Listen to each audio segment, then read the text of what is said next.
Hi, everybody. How are you? Hopefully, you're excited to hear about our enhanced quiz experience, our new formative assessment builder at Nearpod. My name is Asia. I am your customer success manager.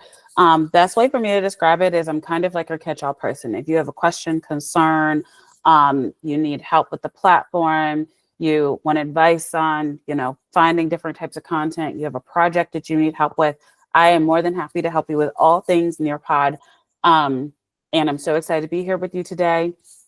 We're going to be talking about formative assessment today, specifically our new formative assessment builder. So we're going to be discovering some new options for formative assessment, as well as experience our new quiz feature, explore additional feedback options, create our own quizzes, and answer any questions and concerns about Nearpod.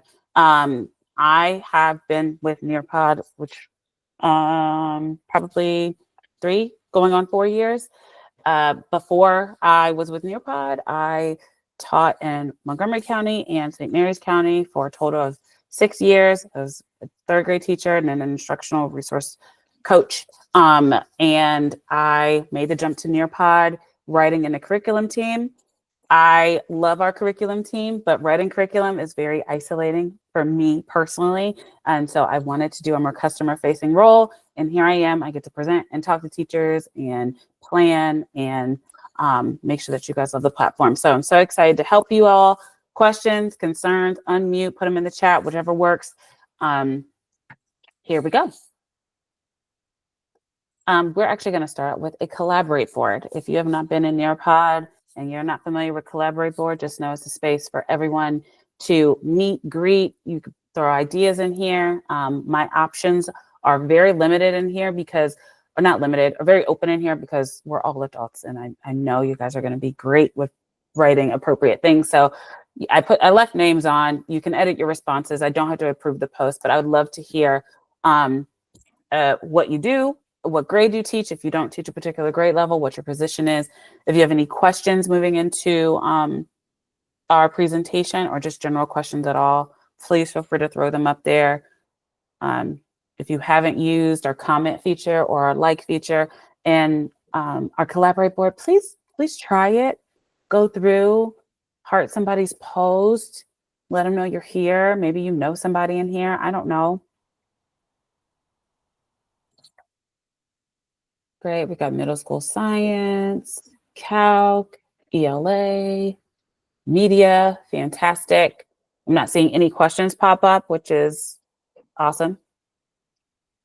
Also, if you have a question, please throw it up there. I'd love to know. Or if there's something specific you want to see today, please let me know what it is. If it's not in the plan to go over, I will try to make time for it.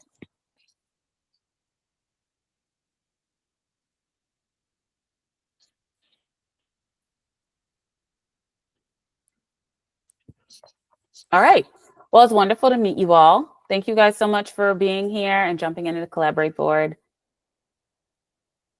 Yes, we have an asynchronous option. Yes, you can add, I don't know, is it GIFs or GIFs? I still don't know. But yes, you can add them. We have an asynchronous option. Actually, we're about to experience the asynchronous option for the formative assessment quiz, probably in the next 2 slides. So I will show you how to launch that. I will show you how to do all of that. So what even is our new quiz experience? A new quiz experience basically enables you as the teacher to combine a bunch of different formative assessment questions and activities into one single assessment. This is something you weren't able to do before, but the idea is to create a comprehensive quiz experience for you to test student knowledge, maybe pre or post test, but basically making your assessments more effective and efficient. And yeah, so that is the new quiz experience. We are going to get into how to make them, but I also want you to experience taking one. So let's take a quiz. I created a quick 5-activity quiz for you to take, and I want you to click on this, the image right here. It is a live link to the actual quiz. So please click onto that, and I would love for you to go through and take the quiz that I built for you all. as you're taking it, if you have any thoughts or anything, please feel free to put them in the chat. I would love to hear what you think about this experience, or even how you think you can use it with your students. So go ahead and take some time. I will give you 5-ish minutes to go through and take the quiz. Aisha, I do have one question, and that is there a benefit to like getting things wrong? Because we're all teachers trying to get it right type thing. Is there a benefit for what we would see if we got something wrong? I would say, well, benefit, not necessarily. I think on the teacher end, it's more of a benefit to see what your reports will look like. I do have a setting. I'm sorry if anybody is, yeah, there you go. If I do have a setting set in my my settings feature, which I will show you, that it does show you. I have it set to where students can see their responses after they complete them. So it will show you if you got like something that's automatically graded wrong. But other than that, it's really not any different for the student experience than what they normally experience, except for the fact that it's, a labeled quiz. But on the teacher side, of course, we'll go through reports and kind of go through what that looks like.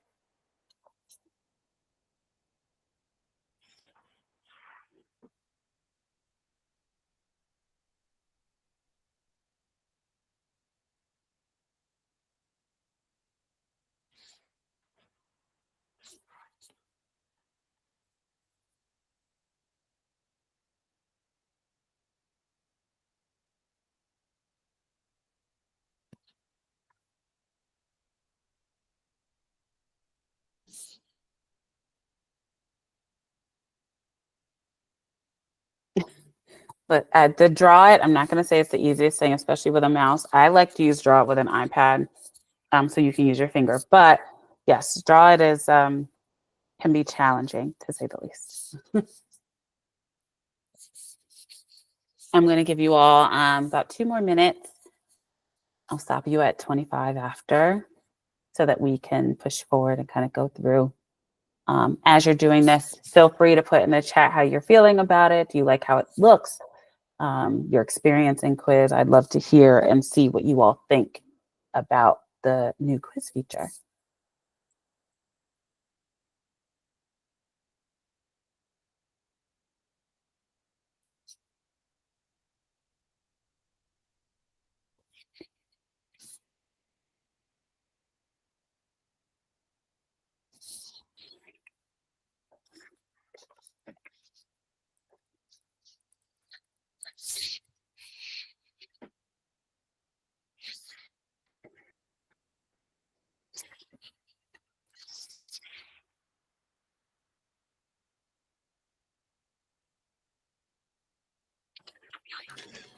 I see the arrows like going back and forth. Can you start an activity, jump ahead, and go back, and it saves it like your progress? So it's going to depend on how the student signs in. If they sign in and they have a student account, yes. But if not, and they're just signing as a guest, then it will not.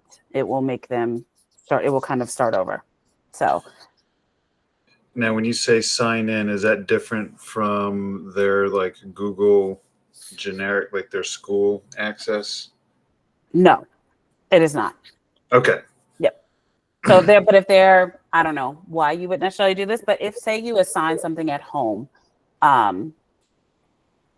then they sign in, maybe not with their Google account because they're not in school. That would be an issue.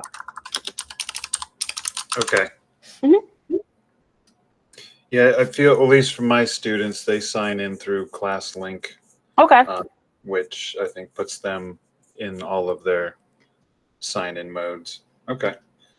My friends who were doing the drag and drop, I probably should have picked a different one, but I'm gonna let the content team know and have them fix that. There should be transparent pieces, so I will let the content team know for sure about that map piece. All right, we're at 11:25, so I'm going to push forward. Continue to tell me how you feel about the the quiz itself, we're going to actually get into gradable options. So one of our big changes this year is the ability to automatically grade and manually grade all activities. So all activities are gradable in some sense. There is a value associated with all of them. Just they are different based on the automatic versus manual. So manual grading for drag and drop, draw it, and open-ended questions is similar. I will show you in a little bit, but it's similar to what you see at the bottom right of your screen. There is not a B, C, D, E, or F or anything associated with it. It is approved, needs clarification, needs improvement. You as the teacher, when you put it in your grade book, you can assign whatever percentage you want to that. But the way that we've done it is to not only let students know, but teachers know, that, hey, you're on the right track. This is doing a good job. So maybe that's your A to B range. Needs clarification, maybe you're in the C range, and then needs improvement. If they are, way off base, that gives you a clue and also gives them a clue that they are not on the right track. Automatic grading is multiple choice, time to climb, fill in the blanks, matching pairs, and polls. Those you will get a percentage or a number associated. For multiple choice, you would get them correct or incorrect, or partially correct, depending on how you set up a question. Time to climb, you either get the correct answer or not. Fill in the blank, same. Matching pairs, you will see the number of tries it takes for a student to complete matching pairs, and then what their score is, how many they got correct. And then polls, it's a correct answer, based on what you put into the computer when you set it up. Let's make a quiz. That's what we're here for. So I'm going to take you over to my Nearpod, and there are going to be a few things that I'm going to do here. First, I'm going to take you guys into our lesson settings very quickly, just because I don't think this gets pointed out enough. But when you are, if you click in the top right-hand corner of your screen and you get your drop down, lesson settings is the third one down right underneath manage Nearpod account and help and facts. So right above help and facts. Click on that. This is a very important page for a number of reasons. One, you have things like your accessibility settings here. Enable immersive reader. Our immersive reader feature is available by clicking this on. When you launch a lesson, if this is not toggled on, then your students will not have the option to use immersive reader. So not only your translation feature, but things like changing the size of the text on the screen, changing if things are read to them or not, picture dictionaries, things of that nature. So please, please, please turn this on. I think that people don't realize that it's here all the time, but please turn this on. Live participation and student-paced lessons, both of which, please check out these settings. You have things like defaulting to the student view and allowing students to edit and resubmit their answers. This is where if you don't want students to be able to go back and edit or resubmit answers, turn this off. I have it turned on, which is why I like it turned on so that the people that are in my sessions can go back and kind of see what that experience is like. We also have student-paced settings, requiring student responses and preventing skipping. I have this turned off because I present to more than just actual students. I want you to be able to move through a lesson as, get to the page that you need based on a lesson. Sharing quiz and multiple choice question results, I do have that turned on so you can see answers, allow students to see their results for a quiz or multiple choice question in an interactive video or be able to change their answers. Enable collaboration board. If you add a collaborate board to a lesson or activity or anything like that, you have to have this turned on before you launch it. And then you also have our student reactions, which are brand new. If you don't want students raising their hands or doing a hand raising or doing any of the other reactions, please turn these off or on. All right, making a quiz. You have a few options of how you can get to this. You have the create button at the top right, or you can go down to your lessons and just click create a lesson. I'm going to do that. Create a lesson from scratch is where you would like to go. once you're in creating a lesson from scratch, it's going to bring you to our lesson creation page. You have 4 options here. You have add content, add quick slide, add your own slides. Create a quiz is what we want to do. And it even gives you a definition, build formative assessments for ongoing student learning. Once you click that, it's going to bring you to our formative assessment page.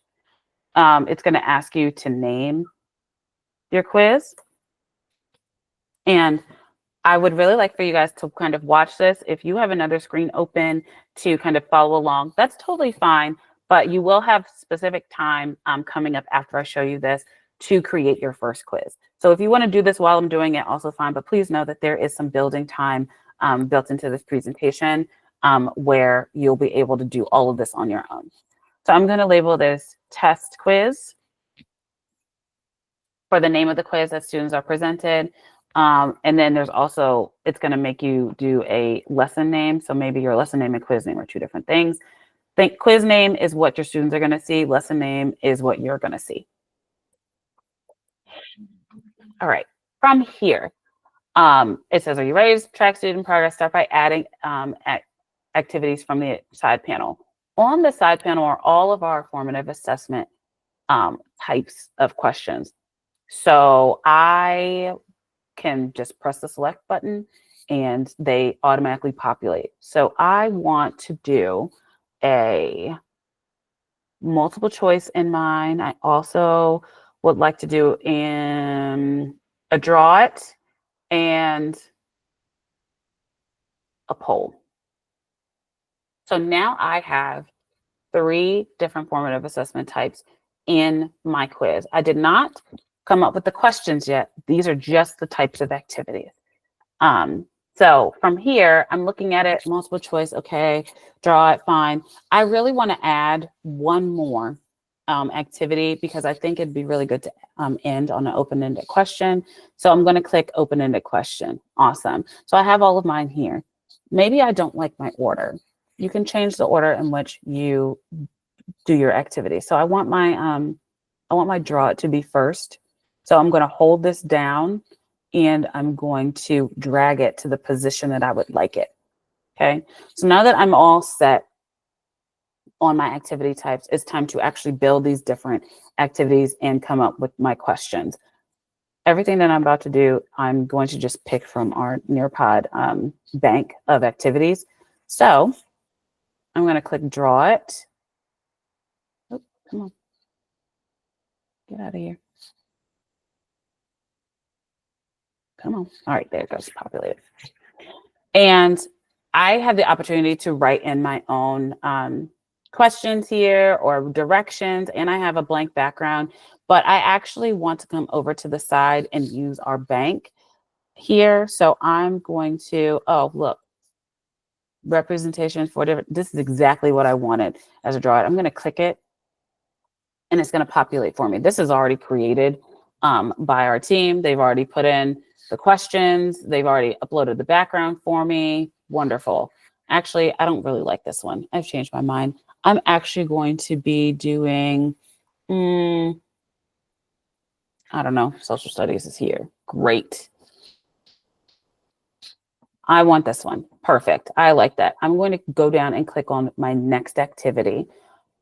My multiple choice is all red because I haven't typed anything in it yet.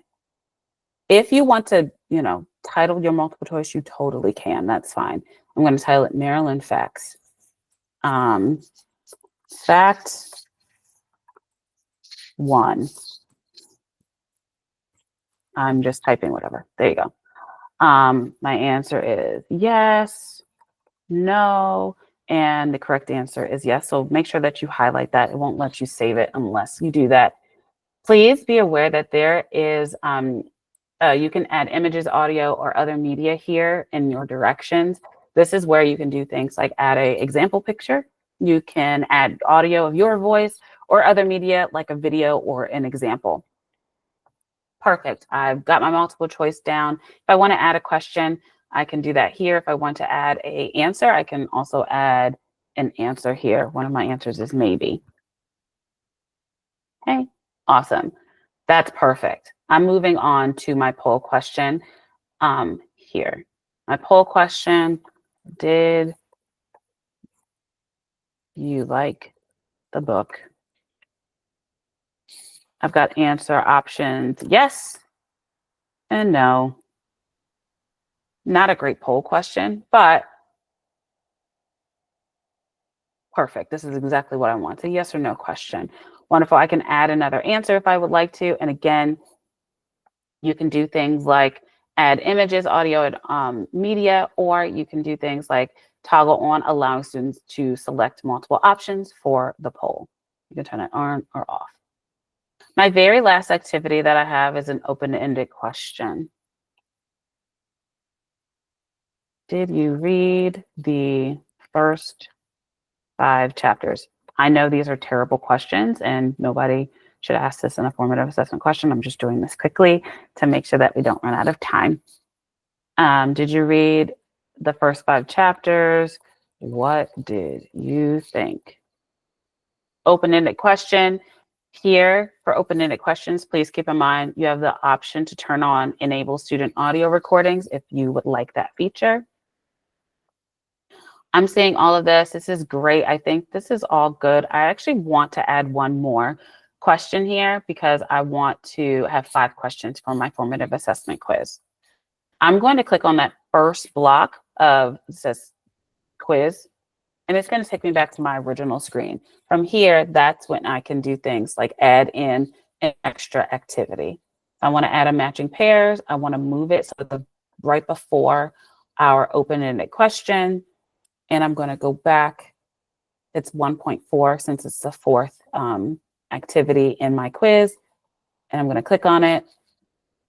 And I'm going to go searching again in my activity bank. Or you can upload your own pairs and instructions and everything. But I just really want something that's already created. Key concepts of the Cold War. Perfect. It's already done. My matches are here. I'm loving how this looks. You have the option to preview a lesson if you would like to. I want to preview my lesson before I send it out to my students and before I launch it and save it. So this is what students are going to see in the preview that you're looking at. Okay. Got it. Wonderful. Okay, that looks good. That looks good. All of my activities look good. This is exactly what I wanted. Perfect. I'm going to go back to my main screen because I have a couple of options I also need to go over. Student pace mode. Student pace mode means that your students can go through at their leisure on their own time based on whatever time frame you set for them. You have the option of leaving a student pace lesson open for up to 165 days. Minimum, or not minimum, but it automatically defaults to 29 days. But just know that you can change this. I do want this to be student paced. And I also want to add a timer. This means when students get in there, maybe I think it'll take them 10 minutes. I can set a timer for the entire quiz. Your students will have this much time to complete the quiz. So maybe you want it to be timed, maybe you don't, but I'm going to go ahead and add that. And then once I save and exit, it will show up in my, it's saving right now, but it will show up in my lessons. Questions before I move forward on how to launch this? Okay. So this is now done saving. That was very quick. And I have the option of doing a live participation or student pace. Just really quickly, I'm going to, somebody unmuted. Does somebody have a question? Oh, I did have a quick question. Yes. For the multiple choice option, is there any way to import maybe one you've made in Nearpod? One you've made? Yes. So I probably should have showed that. Let's edit this. And I will show you how to add other stuff in here. So there already is, this is the quiz itself. I should have shown this, but you can add other material in here. So if you want to add like a slide to do directions beforehand, if you want to do other media, all of that stuff is still available in here. If you have something that you specifically have created. You can upload files. You can add, well, this is add quiz. You can do a quick slide. All of those things are still available to you. You can still add those things in here. All that stuff is here. So it doesn't go away just because you created the formative assessment. You are able to do other things and add in other slides and other materials, videos even, within your quiz if you want to, and launch it that way. I've seen it where people want to do a quick direction slide, like, hey, turn to chapter this, you have 10 minutes, the next slide, your quiz will begin. So yes, that is an option to add in materials you already have, materials that already exist, all that stuff is possible. When you go to launch the teaching options, you have the option to do live participation or student paced. For a quiz, a formative assessment, you're usually testing student knowledge. So I'm going to just show you student paced first. This is where you default to 29 days, and this is where you can change the date of your how long this is available. Once you apply changes, it'll update the date. This is where you can copy the link and send it out to students, post the code on a board or in a choice board, whatever, however you get out your information, you can email it, you can embed it, put it in Google Classroom, Remind. Because I have the option turned off in my back end for requiring student responses, it does give me the option to just select, prevent student responses and skipping in this activity, in this specific activity. So from here, I can copy the link. I can send it out to my students, and it's all ready to go. Questions about this?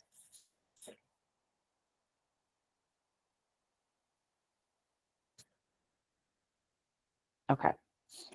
I'm going to give you all, just taking a lesson and modify it.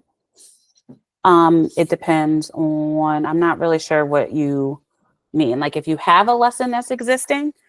Yeah, like if I have a current, like if I have like a current assessment or something like that, it's pretty easy to edit it and drag and drop these new elements Yes. in, or Yes. Okay. So I have, I don't really want to, let's see. I'll just edit this. Let's getting started. Let's edit this. I did a let's getting started Nearpod. Well, it actually took me back to, see, I didn't create in here. I'd like to create in Google Drive, but it's going to take me back to my original and make me edit wherever it is. And then you need to use the extension in order to do that. So that's gonna. My other question was at the beginning of it, like once I miss saying immersive reader, if I did not check that off at the beginning, I can't change it before I send it out. You need to have immersive reader turned on before you launch a lesson so that it's available, so that they get this the button at the top here. Okay. I'm going to give you all 43. I'm going to give you guys about 10 minutes to go through and play around with the settings and make your own quizzes. I would like for you to add at least 3 activities, at least one that doesn't require the activity bank. So things like a multiple choice or an open-ended questions where you're typing and creating kind of your own questions. So I'm going to give you all 10 minutes. I will pull you back in at 11. Well, I said that at 11:53. So yes, I will be here. I'm going to mute myself. If you have questions, you can either unmute or you're free to just ask the question in the chat.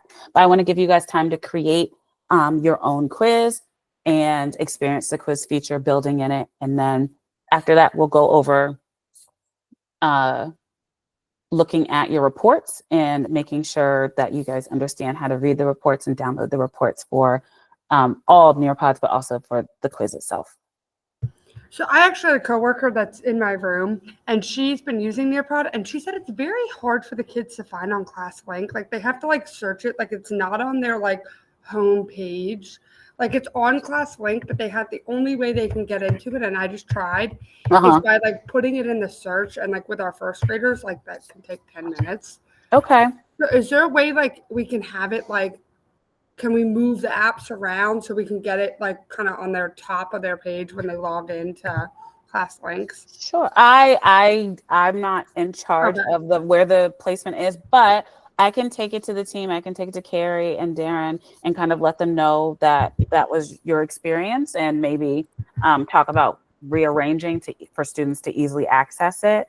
I think they can find it. It's just like typing N. It takes. Someone in the chat, Christina said, yes, kids can move them around, but you Okay, have to then do it maybe for I'll try to each move them child. around for that. See if we can get them. Also, if you don't, Yeah, all their apps can be dragged to whatever order they want them in. Okay, then I'll go ahead and teach them how to do that then. oh, you can also favorite them by clicking Okay. on it. Perfect. Okay. But I'll Perfect. Thank you, I'll guys. still give them that feedback just so they have it.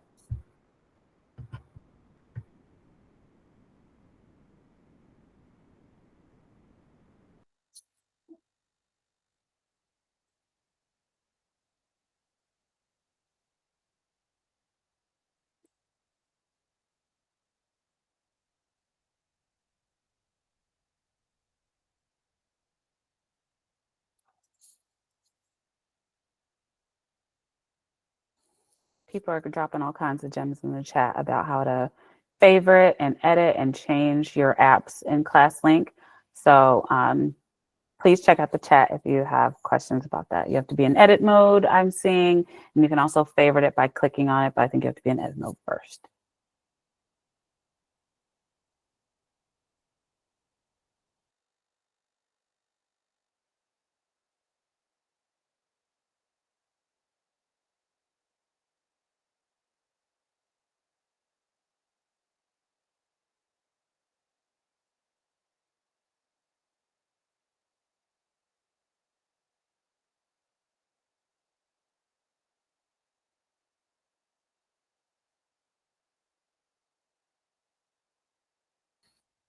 Can the timer be differentiated? The best way for that to happen would be for you to create a quiz and duplicate that quiz and then go in and change the timer for one of them.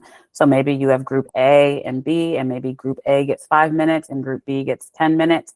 Maybe even you change the types of questions. But in those individual presentations, like those individual quizzes, you would go in and change the timer feature.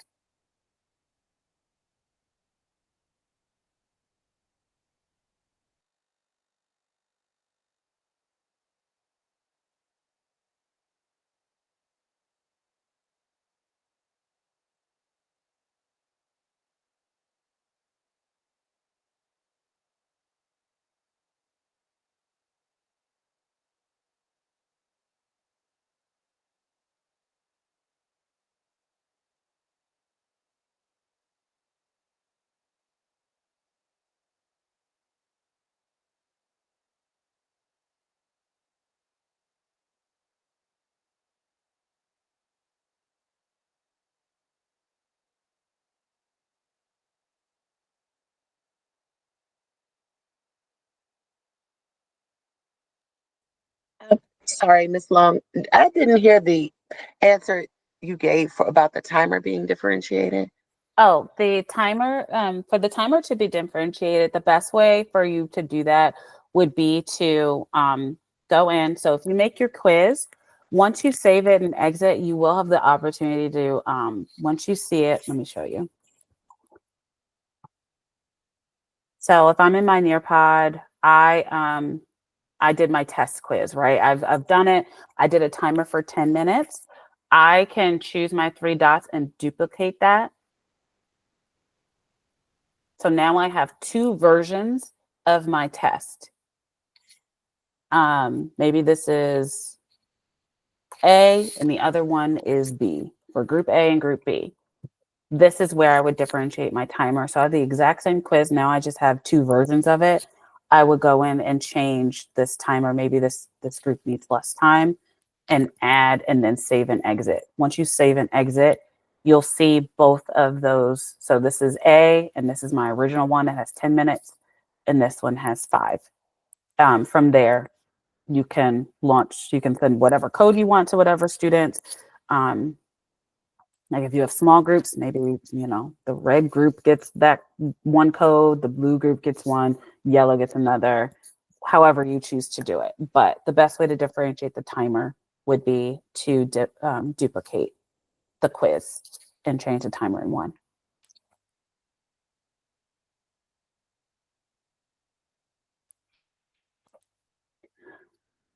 Right, you guys are going to have about 3-ish more minutes. Yes, someone said, oh, Jeremy said you can, that's a great idea. You can make groups in Brightspace and then share the code with with those groups of students. That's another way to do it.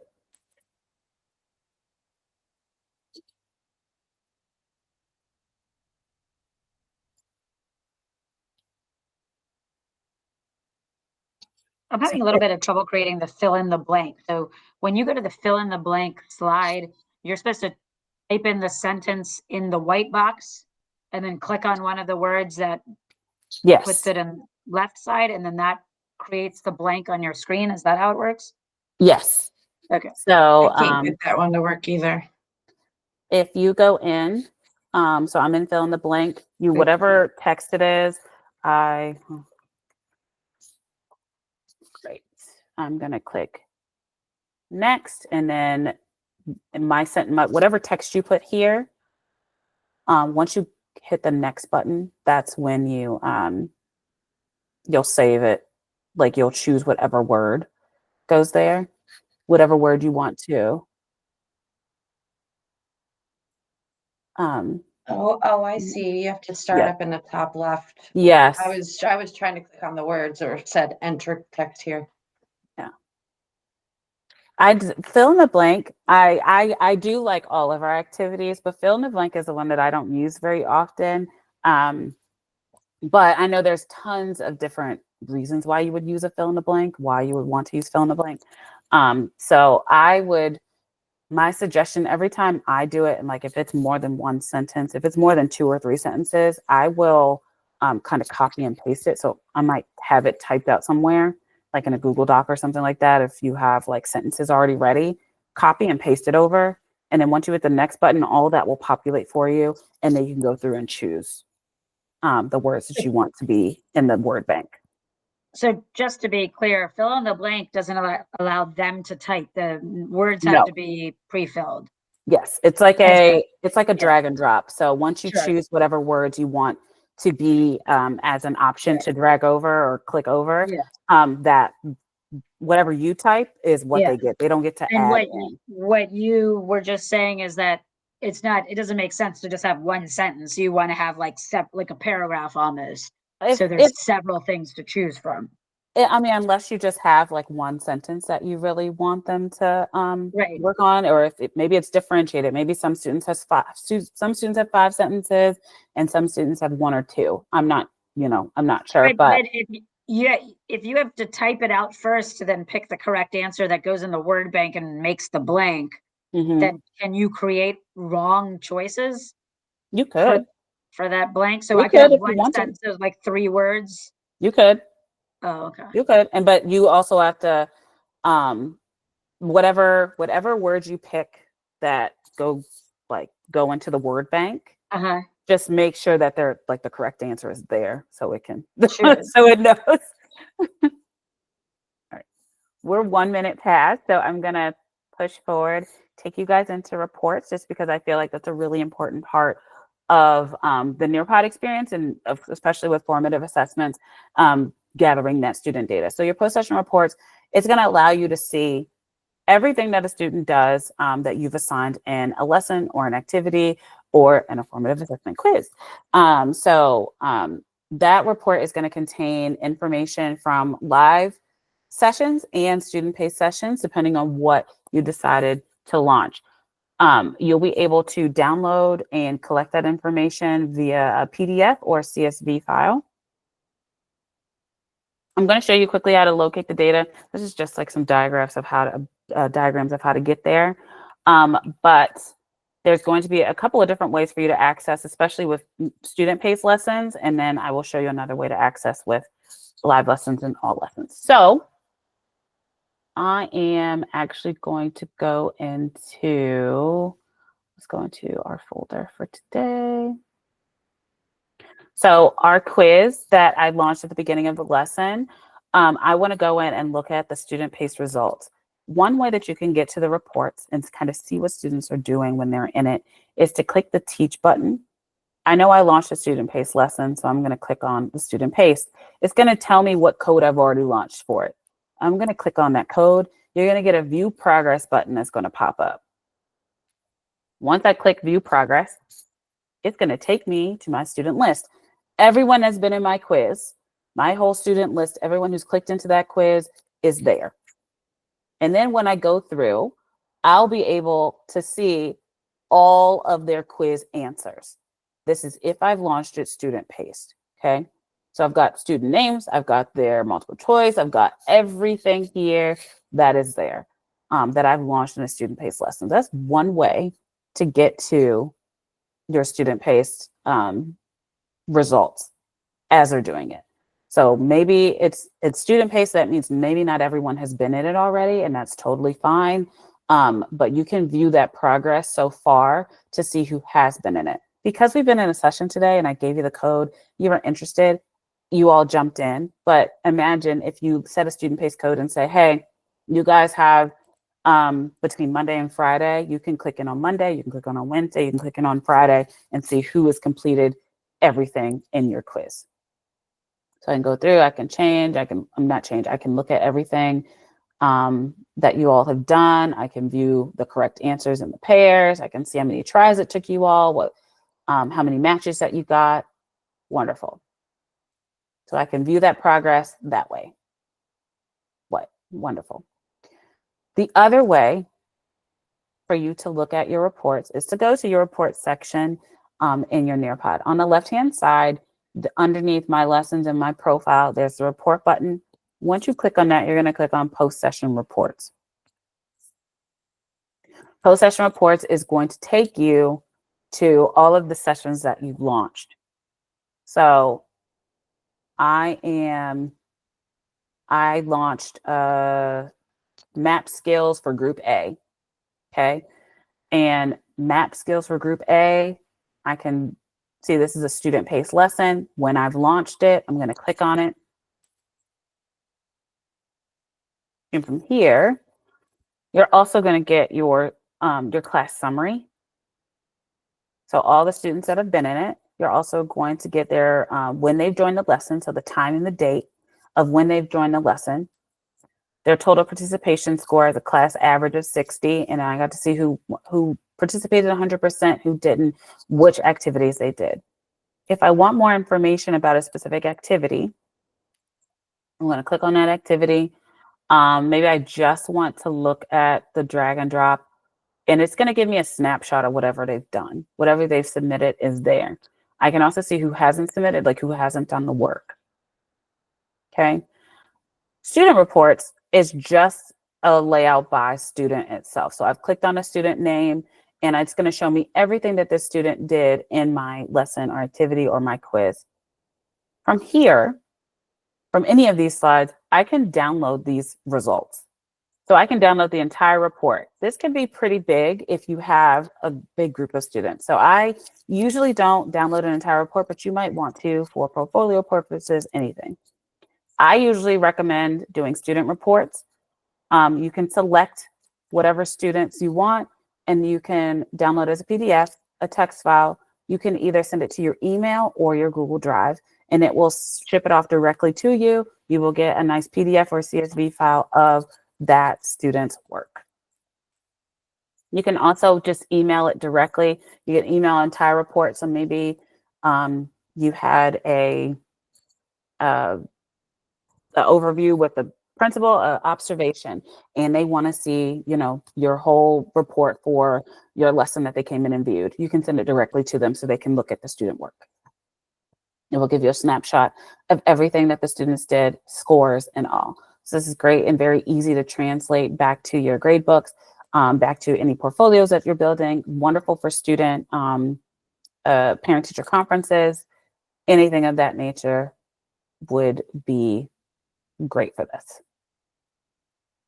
When I did my test quiz, I had 3 students get in it. This is a student-paced lesson again. I will show you an example of what a live lesson looks like, but the only thing that's different here in the report is at the end of a live lesson, it will just say in blue live lesson instead of where it says student-paced. I've gotten, again, when the student joins, the time, the date, everything that they've done as an overview. I just want to look at the polls that you guys did and see what their answers were. Okay, great. And then maybe I only want to look at Katie's responses and see what she did in each one of my activities. If I go back to all of my reports, we're in the Nearpod new assessment, formative assessment tool right now. This is a live lesson. I've got 20 students in my lesson. We're not done. So not all the data is going to be there because we haven't gone through all the slides, but you can see where students have joined for now. But once the lesson is done, it'll give you the participation score. We haven't done time to climb yet. So that is reading as 0 right now since we're not there yet. Questions about reports?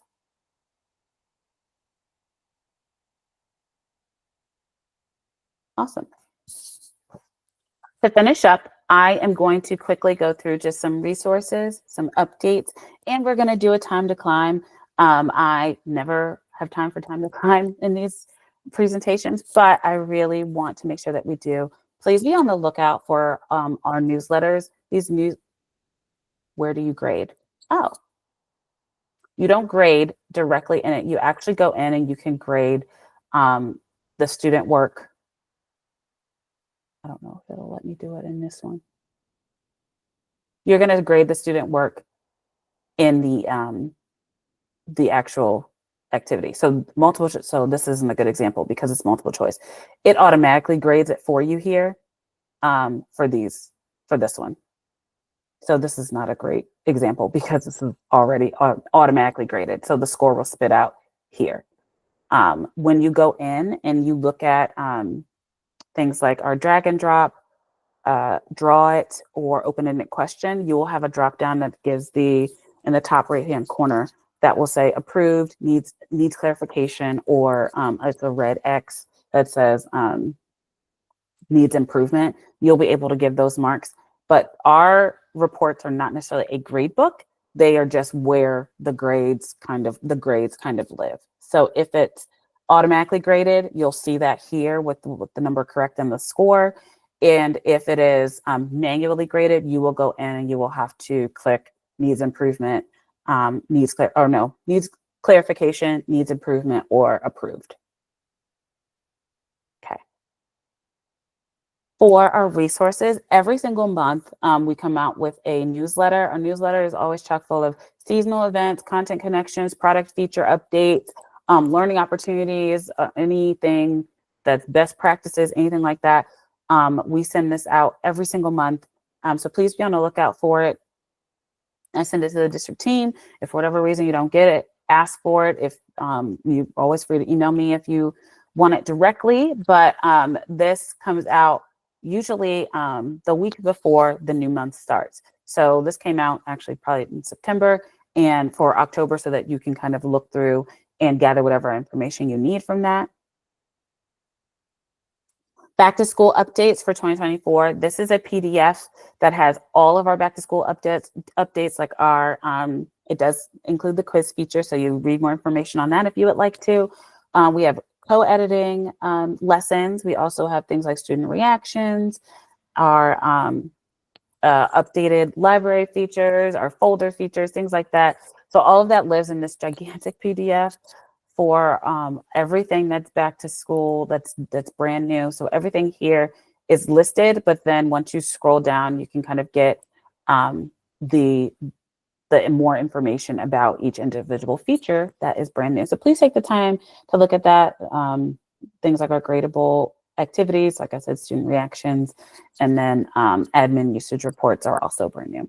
And this is an article that outlines even more and gives a Camp Engage highlight reel of all the features and showing you how all those features work together and kind of demoing them for you if you need to see them further. we're going to jump into Time to Climb. If you have not done Time to Climb is our gamified quiz. It's very fun. I love our Time to Climb. I chose sports the last time because I was saying I'm so excited to watch the WNBA finals. It was such a great game. So we're choosing sports. I'm going to turn off the sound. We have 20 people in the lesson. And so I would love for everybody to jump in and play Time to Climb. I believe it's only 3 questions. I do have some prizes for our friends who come in the top 3. Just some questions about today, what you've learned. So I will give everyone a few seconds to jump in, and then we will wrap it up after Time to Climb. Thank you, Jeremy, for putting the code in the chat. I will also put the link for anybody who might need it. All right, we're going to get started here in just a few seconds. Choose your avatar. We are going to be off and running. Right now, we've got 14 people. Hopefully, if anybody last minute wants to join, they're going to join in the next 30 seconds. All right. We are going to start the game. All right, we're off and running. All right. Can you set a timer for the updated quiz assessment? Yes or no? Maybe, maybe not. I don't know.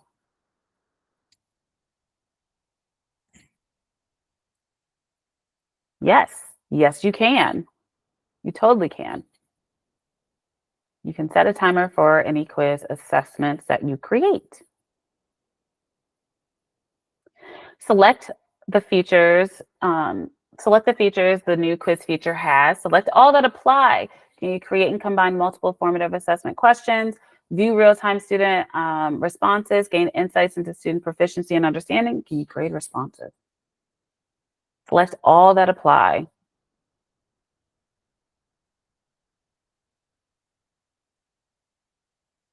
Four seconds left.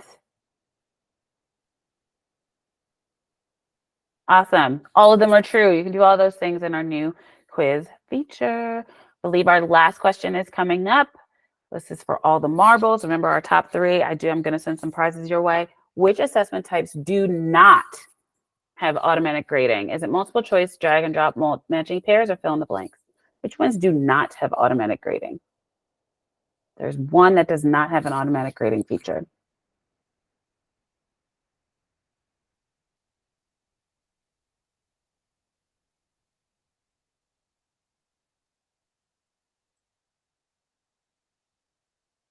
And the answer is drag and drop. Automatic grading is not available for drag and drop. You will have to do it manually. Katie, Jeremy, and Amanda, I'm going to take a screenshot of our top 3 and send you guys some prizes. Thank you guys so much. I'm so excited that you got to play. We have 2 more slides and then we're all done. I'd like to make a plug for our asynchronous coaching course, our Nearpod coaching course. Our next cohort starts November 4th. This is a coaching course put on by our professional development team. It's created and crafted by them, and it focuses on looking at your specific district, your student needs, your teacher needs, and creating and delivering the best professional development that you possibly can, with tips and help from our professional development team. And our last slide, I've linked our what's new for back to school, also how to monitor progress in real-time formative assessment data. Our Camp Engage webinar is linked in this orange Post-it note here. This is when we first rolled out a very in-depth look at the quiz feature. Now, the only thing I will say is that Camp Engage was like a month or so ago, or 2 months ago, and we have updated a few different things since then, but this is still a really great overview of the quiz feature. So if you want to see another more in-depth version of a webinar for this feature, I highly recommend watching it. And of course, my email is here, as well as anytime you want to book a meeting with me or ask questions, I'm always available. We have literally 1 minute left, so I could not have timed that any better myself. Thank you guys so much. Jeremy has put the attendance link in the chat, so please fill that out. I'm always available for questions. Feel free to email me or put 15 minutes on my calendar anytime. I'm happy to help. Thank you all for coming. Thank you for Thank you. Yes. You're welcome. well done. You're welcome. Really right to the time. Yeah, listen. Calculated. It was totally calculated. I write out things to the minute on my sheet. So yes, very much so. And you mentioned a Nearpod coach cohort. How long do those take? It is a 6-week asynchronous coaching course. So the way that I think the time on it might be anywhere from 20 to 30 hours, I think, over 6 weeks total. It's not, here's what I've heard. There's a lot of information, but it's not too overwhelming. So it's very much doable. I've helped a couple of different counties in Maryland put together groups of people to take it together. And so you have people to debrief with. But I've heard nothing but good things, but I can get you the hours that it's going to require to complete if you want. Does that grant you the, I forget the title, you can become a Nearpod content coach? Yep. Yeah. Yep. Sure do. You sure do. It's, I think it might be the only way to become a Nearpod coach through our professional development department. That's why they created it to help people become coaches in a more succinct way. So. Right. And okay. So yeah, I remember there was another thing where you could become like certified. There's Nearpod Certified Educator, which when you log into your account, there's badges that you can earn. Mm-hmm. So if I go in, let's see if I can find it. Profile. Yeah. So there's badges that you can earn, like community leader badge, but I believe I could have sworn Certified educator. Yes. You have to launch. I think you get certified educator after you launch a certain amount of lessons. It is. Yep. But that's different from that cohort. Yes. Okay. It is. Mm-hmm. Cool. I can send, I can put it in that. I already launched a student pace lesson for this lesson and put a bunch of resources in the Google folder. I can put that in there too. Just the difference between the two and what it takes to become one or the other. Oh, right on. Sweet. Yeah. Well, chow time. All right. You guys enjoy. Thank you so much for having me. Let me know if you have any questions. All right, Asia. All right. Bye. Have a good one. Bye.